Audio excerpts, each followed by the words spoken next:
Bonjour à tous.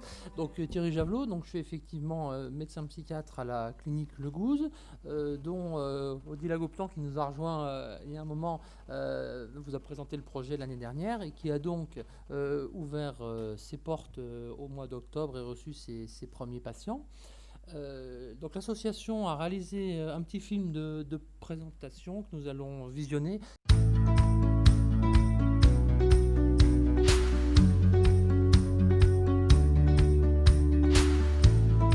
Clinique Le Gouze est destinée aux professionnels de santé qui seraient en situation de difficulté dans le cadre de leur exercice professionnel. Voilà. Elle est destinée à tous les corps de métier qui sont en lien avec la profession de santé dans ce projet. C'est d'abord le fait d'être en unité dédiée, c'est-à-dire pouvoir concevoir un projet d'établissement, un projet de soins et mettre les moyens en face de ces personnels qui ne sont pas atypiques. Il n'y a pas plus de différence dans les prises en charge sur d'autres métiers qui seraient en burn-out. La seule chose, c'est quand on décide de devenir soignant, c'est pas pour être ici. Quelles sont les clés, les codes qu'on pourrait leur donner pour pouvoir se réinsérer dans le monde du soin? Parce que le but, c'est qu'ils repartent au travail. Alors, d'une manière générale, déjà, c'est une problématique qui a sans doute été largement sous-estimée. Il y a effectivement des chiffres qui montrent que la souffrance des soignants est particulièrement importante par rapport à d'autres professionnels.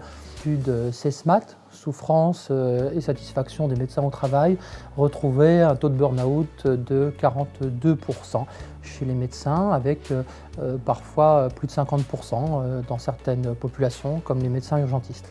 Alors pour ouvrir la clinique Le Gouze entre 2017 et 2018, il a fallu travailler sur un repositionnement stratégique, notamment développer une nouvelle activité de soins, écrire un projet médical et de soins pour la clinique, partager avec les professionnels la motivation pour ce challenge, un chantier immobilier pour réhabiliter les 1500 m² de l'ensemble du bâtiment sur 4 niveaux, créer 18 chambres particulières, 10 chambres doubles, un self-cafétéria, un espace de détente avec un lit de flottaison, une salle de sport, des lieux d'activité et des salons d'accueil. L'équipe a eu un programme de formation auquel j'ai assisté durant 5 semaines complètes. Un programme principalement théorique, mais aussi beaucoup de vécu. Les intervenants nous ont fait part de situations, retours d'expérience qui ont vraiment été riches. Mais avant, on exerçait beaucoup de gestes, de soins techniques. Et actuellement, c'est basé sur le relationnel.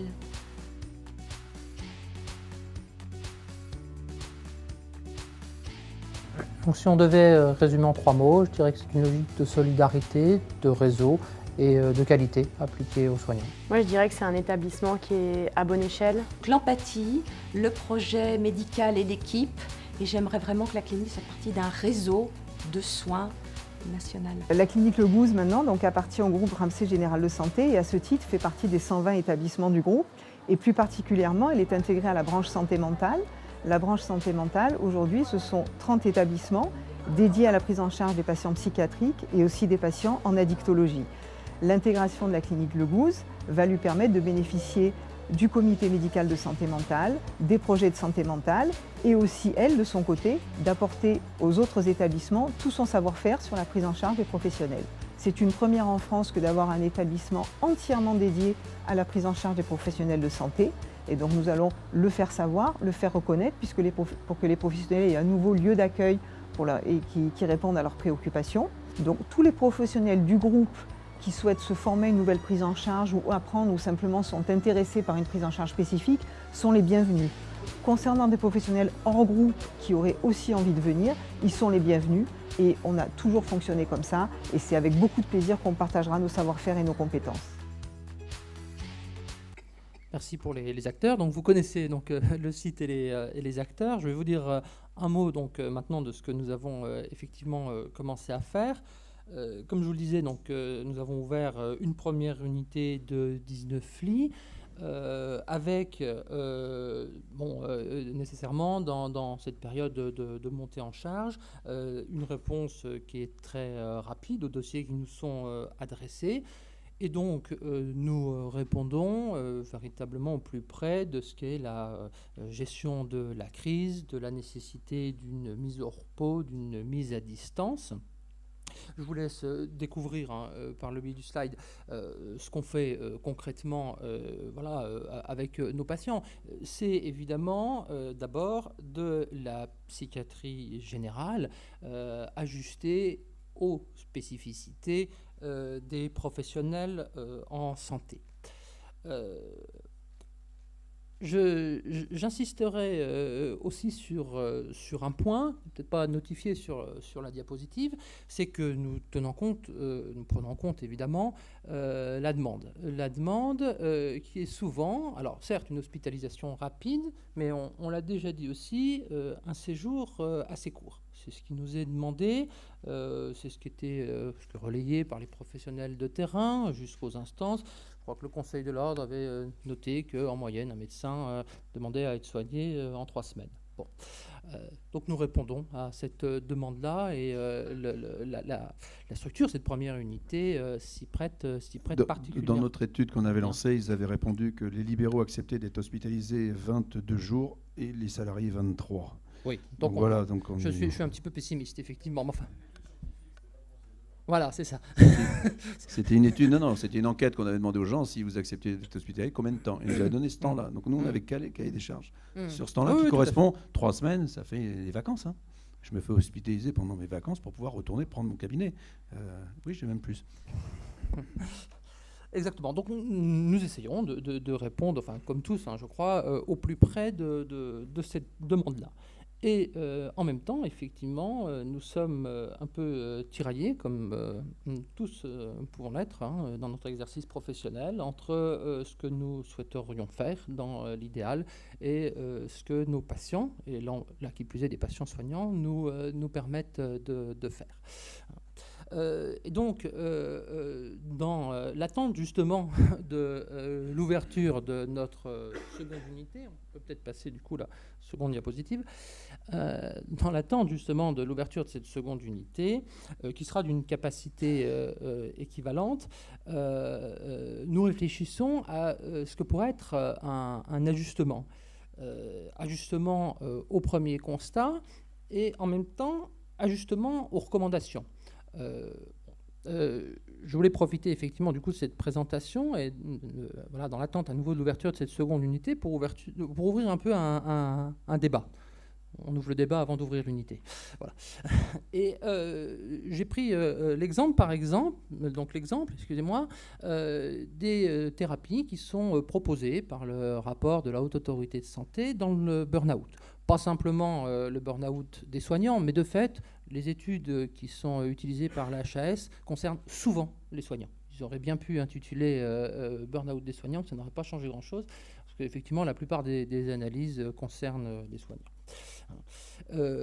On voit que souvent, effectivement, les thérapies recommandées se développent sous forme de programmes d'inspiration cognitivo-comportementale ou de méditation de pleine conscience, qui sont, même si elles sont peut-être modérément ambitieuses du point de vue de leur contenu et de leur durée, qui sont quand même de durée de 8 semaines, et pas de 3. Voilà. Et on s'aperçoit que effectivement ces études montrent qu'il y a une petite efficacité sur l'anxiété, sur la dépression, sur le burn-out. Il y a deux méta-analyses de Khoury qui semblent confirmer l'efficacité, par exemple, de la méditation de pleine conscience dans ces indications. La deuxième est citée par l'HAS. Elle concerne le programme MBSR, dont on aura peut-être l'occasion de parler cet après-midi. Je crois qu'on a une intervention autour de la pleine conscience, qui sera sans doute très intéressante, et qui nous montre qu'il y a des effets modestes, mais significatifs sur ces dimensions, à condition qu'on fasse 8 semaines. Et l'HAS reprend littéralement, c'est une traduction littérale de la méta-analyse de Khoury, reprend cette phrase: les programmes standards, je cite, sont plus efficaces que les versions modifiées ou abrégées. Alors, je ne suis pas sûr, en regardant les méta-analyses, que l'HAS soit pas un peu optimiste dans la lecture qu'elle fait de la méta-analyse de Khoury. Mais bon, ça, c'est encore des questions méthodologiques autres. Mais néanmoins, pour le besoin de la démonstration, on peut s'en tenir là. Disons que ça marche pas mal, ce qu'on fait en psychothérapie, à condition de le faire correctement et jusqu'au bout de ce qu'ils nous disent. Et donc, du coup, effectivement, la question se pose, est-ce que c'est vraiment pragmatique de se contenter de gérer la crise, de faire 3 semaines en collant aux attentes des soignés, lapsus révélateur, fussent-ils soignants. Et raison de plus. Et donc, on travaille là avec les premiers soignants qu'on a accueillis dans une perspective motivationnelle, à se faire, alors pas nécessairement réhospitaliser puisque les choses sont faites, mais à se faire suivre effectivement correctement, à s'engager vers des soins dont l'efficacité est réellement démontrée, fut-elle modeste, parce que là effectivement il faut reconnaître, comme on l'a dit avec les intervenants précédents, qu'on fait ce qu'on peut et que bon, il y a ce que donnent les études et puis ce qu'on peut mettre en œuvre concrètement sur le terrain.